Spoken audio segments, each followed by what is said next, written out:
ആശാനെ, അർജുനും സുഭദ്രയും വരുന്നുണ്ട്. നമുക്ക് ഒതുങ്ങി പൊക്കളയാം.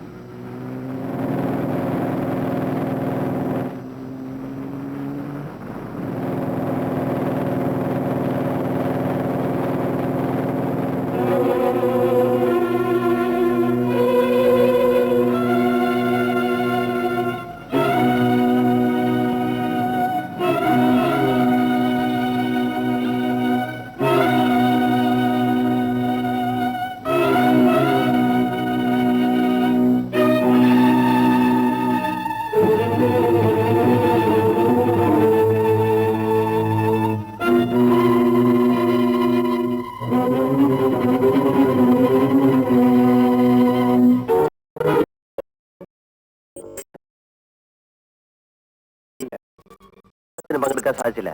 അഭിനന്ദനം അല്പം വൈകിയാലും ആവാലോ. അതെ, വിഷ് യു എ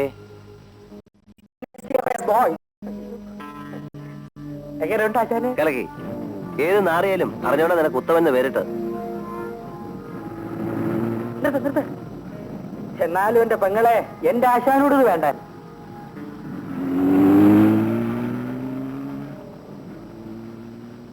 ഇതെന്തൊരു ജന്മം ചേട്ടാ. ഇതാണ് കടിഞ്ഞാണില്ലാത്ത കുതിര, എടുത്താൽ പൊങ്ങാത്ത സ്വത്ത്, നിയന്ത്രിക്കാൻ ആരുമില്ല. അവന്റെ ഉള്ളിൽ കണ്ടിട്ടുള്ളവരാരുമില്ല രാധിയെ. നിനക്ക് എത്ര രൂപ വേണേലും ഞാൻ തരാം. ഞാൻ പറയാൻ പോകുന്ന കാര്യം സാധിച്ചു തരാം. അത് കാര്യം പറയാതെ എങ്ങനെ അറിയുന്നത്? എന്റെ വലിയൊരു ആഗ്രഹമാണ്. ഒരൊറ്റ ദിവസം മാത്രം എന്റെ കൂടെ ഒന്നിച്ചു കഴിഞ്ഞാൽ മതി. എന്ന് വെച്ചാ ഒള്ളി ഏക് ദിൻ കാ സുൽത്താൻ. ആളിനെ പറയണം. അവൻ എന്നെ തോൽപ്പിച്ചു. ഇങ്ങനെയെങ്കിലും അവനെ എനിക്ക് തോൽപ്പിക്കണം. എന്നിട്ടും ആളിനെ പറയുന്നില്ലല്ലോ. ശ്രീധരന്റെ ഭാര്യ രാധിക. അയ്യോ, ഞാനില്ല. ആ കാര്യം മാത്രം എന്നോട് പറയണ്ട. മഹാലക്ഷ്മി മുഖത്ത് വന്ന വിലാസിനി മുഖത്ത് വന്ന മഹാലക്ഷ്മിയെ തൂത്തെറിയരുത്. ചോദിക്കുന്ന കാശ് തരും. ആ കാശ് എനിക്ക് വേണ്ട. ആ നേരുകുട്ടി ഒന്ന് കൊണ്ടുവന്നതിന്റെ സുഖം മറന്നോ? എന്റെ പേരുടെ അബ്ബളകിപ്പോയി. ഞങ്ങൾ ഇവിടെ ഒന്ന് കഴിഞ്ഞോട്ട് വീട്ടിനടുത്തുള്ളപ്പോ ഞാൻ എന്തിനു പേടിക്കണം? സാരമില്ല, 1-2 വർഷം കൂടി കഴിയുമ്പോ ഇവിടെ ഒച്ചയും ബേളൊക്കെ ആവില്ലേ? അതെങ്ങനെ? നമ്മുടെ മോൻ വരും. അവൻ ഇവിടെ കിടന്ന് തകർക്കില്ലേ? അപ്പൊ മോൻ വേണോന്നാ? ആദ്യം മോൻ, പിന്നെ ഒരു മോൾ. സാറ് ഉറങ്ങിയായിരുന്നു അല്ലേ? നാണം ഉണ്ടോടാ നിനക്ക്? ഞാൻ എന്താ തുണി കൊടുത്തിട്ടില്ലേ? ഇതേ ഒറ്റ അടി തന്നാലുണ്ടല്ലോ. ധിക്കാരം പറയുന്നു തമ്മാടി. വഴക്ക് വേണ്ടെന്ന് ഞാൻ അപ്പോഴേ പറഞ്ഞതാ. ഓടിയപ്പുറത്ത് നട്ടുച്ച നേരത്ത് അവൻ മുറി അടച്ച് കിടന്ന് ഉറങ്ങുന്നു. അവന് ഞാൻ താരാട്ട് പാടണോ? വഴക്ക് പറയുന്നത് കുറ്റമാണോ മോനെ? മറ്റൊന്നും വേണ്ട. നിനക്ക് പുറത്തൊക്കെ നടന്ന് നടന്നാലെന്താ? ഇതൊരു ശല്യമായല്ലോ. പുറത്ത് കണ്ടാ ചോദിക്കും എന്തിനാണ് തെക്ക് വടക്ക് നടക്കുന്നതെന്ന്. അകത്ത് കയറി കിടന്നാ ചോദിക്കും എന്തിനാണ് മാറി കിടക്കുന്നതെന്ന്. നടക്കാനും വയ്യ, കിടക്കാനും വയ്യ. ഞാൻ എന്ത് ചെയ്യണം? ഒരു കാര്യം ചെയ്യുമോനെ, നീ പോയി നിന്റെ ഭാര്യയും കുഞ്ഞിനെയും കൂട്ടിക്കൊണ്ടുവാ. അവരിവിടെ വന്നു കഴിയുമ്പോ കാര്യങ്ങളൊക്കെ നേരെയാകും. ഇല്ലെങ്കിൽ ഞങ്ങൾ പോയി കൂട്ടിക്കൊണ്ടുവരാം. വേണ്ട, നിങ്ങൾ പോകണ്ട. വേണ്ടെന്ന് പറയുന്നത് എന്തുകൊണ്ടാണെന്ന് മനസ്സിലായോടി? നമ്മൾ പോയാ രണ്ടിലൊന്ന് തീരുമാനിച്ചിട്ടേ പോരൂ. ഒന്നുകിൽ വരും, അല്ലെങ്കിൽ ഡൈവോഴ്സ്. പോകണ്ടെന്ന് പറഞ്ഞതുകൊണ്ട് തന്നെയാ.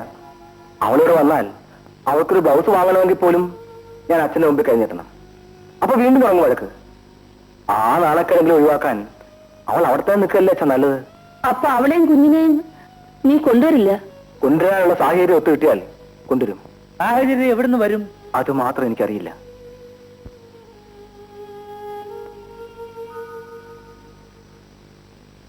എങ്ങനെ ഇരിക്കുന്നു? ഇവന് കുടുംബജീവിതം വീതിച്ചിട്ടില്ലടി. കടിഞ്ഞ പ്രസവം നമ്മുടെ വീട്ടിൽ തന്നെ വേണം മോളെ. അതാ പതിവ്. ഞാനത് ശ്രീയേട്ടനോട് പറഞ്ഞമ്മേ. എന്നിട്ട് സമ്മതിക്കണ്ടേ? പ്രസവം ഇവിടെ മതിയെന്നാ പുള്ളിക്കാരൻ പറയുന്നത്. അല്ലേ, പട്ടണത്തിൽ വളർന്ന എന്റെ മോള് ഈ കൃഷിപ്പണിയെല്ലാം ഇത്രയും വേഗം എങ്ങനെ പഠിച്ചു എന്നാണ്. മുല്ലപ്പൂമണം എറ്റുകിടക്കും കല്ലിനുമുണ്ടാം ഒരു സൗരഭ്യം എന്നല്ലേ ചൊല്ല്. എന്തായി? എന്ത് തീരുമാനിച്ചു? ശ്രീധരൻ പറയട്ടെ. ഇവിടെ മതിയെന്നാ ഇവള് പറയുന്നത്. അയ്യോ, ഞാനൊന്നും പറഞ്ഞില്ല.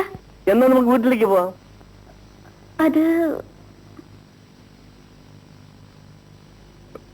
അത് പിന്നെ കൂടെ കൂടെ ഡോക്ടറെ കാണണം. പ്രത്യേകിച്ച് വിശേഷമൊന്നുമില്ലെങ്കിലും പ്രസവം ഇവിടെ മതിയെന്നാ ഡോക്ടർ പറയുന്നത്. അദ്ദേഹം വളരെ നിർബന്ധമായിട്ട് പറഞ്ഞിരിക്കുകയാണ് അച്ഛാ.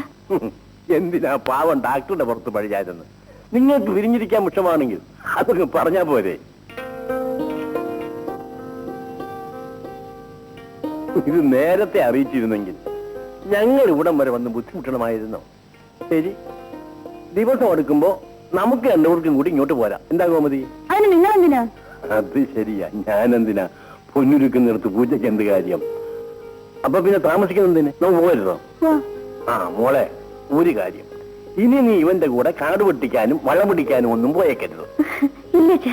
ഇവള് നിർബന്ധിച്ചാലും നീ കൊണ്ടുപോകരുത് മോനെ. ഇല്ല മാവ, ഇവളെ ഇവിടുന്ന് പുറത്തിറക്കില്ല. അപ്പൊ ഞങ്ങൾ ഇറങ്ങട്ടെ. ബസ് സ്റ്റോപ്പിൽ ഞാനും വരാം മാവ. വേണ്ട, ഞങ്ങൾ തന്നെ പൊയ്ക്കൊള്ളാം. മോളെ, അമ്മ ഇറങ്ങട്ടെ മോളെ. ആ മോനെ, പ്രസവം കഴിയുന്നത് വരെ ഒരു നിയന്ത്രണമൊക്കെ വേണം എല്ലാത്തിനും. വാ പോട്ടെ. നിന്റെ അച്ഛൻ ആള് മോശമല്ലല്ലോ. ഇനി പറയാനുള്ള പറയണ്ടേ?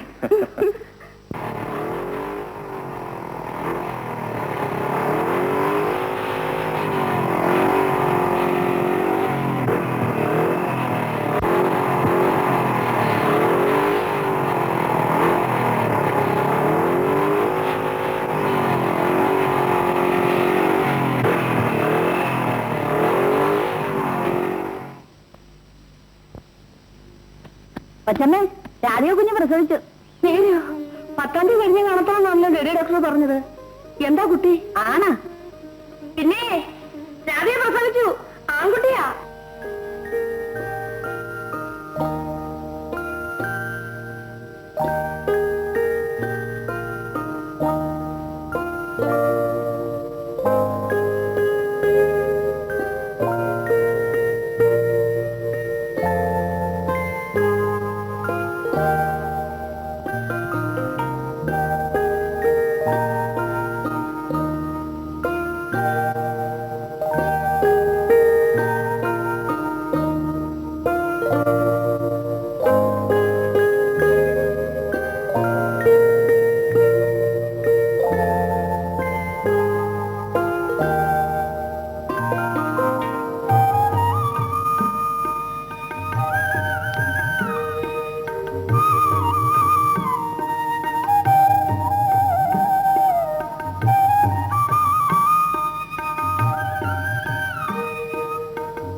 എന്തായി ചെയ്യുന്നേ? എന്താണെന്നാ ചോദിച്ചത്? കാണാൻ പാടില്ലേ? ഇത് എന്റെ നിങ്ങളുടെ നിലത്തിന്റെ അതിർത്തി ആണെന്ന് തിരിച്ചിട്ടിരിക്കുന്ന കല്ലാണ്. ഇതെന്തിനാ ഇളക്കി കളയുന്നേ? മനസ്സുണ്ടായിട്ട്. നീ ആരാ ചോദിക്കാൻ? എന്റെ നിലത്തിൽ ഞാൻ ഇടിച്ച കല്ലാണ്. അത് വെട്ടി മാറ്റാൻ പറ്റില്ല. വെട്ടി മാറ്റിയാൽ നീ എന്ത് ചെയ്യും? ഇനിയൊന്ന് വെട്ട്, അപ്പ കാണാം. വെട്ടടാ.